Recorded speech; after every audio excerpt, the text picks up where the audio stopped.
বাংলাদেশ জাতীয়তাবাদী প্রজন্ম ৭১-এর লক্ষ্মীপুর পৌর শাখা কমিটি ঘোষণা করা হয়েছে।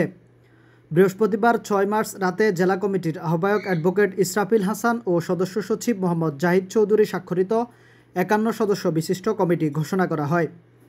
কমিটিতে মোহাম্মদ ইউসুফ আহ্বায়ক, সদস্য সচিব মোহাম্মদ রাসেল ও সিনিয়র যুগ্ম আহ্বায়ক মোহাম্মদ নাজমুল করিম। পরে শুক্রবার জুমার নামাজ শেষে নবগঠিত কমিটিকে স্বাগত জানিয়ে আনন্দ মিছিল করা হয়।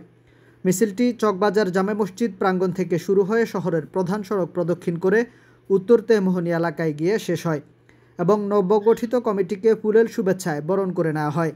এ সময় উপস্থিত ছিলেন জাতীয়তাবাদী প্রজন্ম ৭১-এর সাবেক জেলা সভাপতি রানা ভূঁইয়া, জেলা সদস্য সচিব মোহাম্মদ জাহিদ চৌধুরী, যুগ্ম আহ্বায়ক মোহাম্মদ বেলাল হোসেন, সদর উপজেলা পূর্ব সভাপতি আজাদ নেওয়াজ, চন্দ্রগঞ্জ থানা সভাপতি ইয়াসিন আরাফাত আরিফ সহ নবগঠিত কমিটির অন্যান্য যুগ্ম আহ্বায়ক ও সদস্যবৃন্দ।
Hey!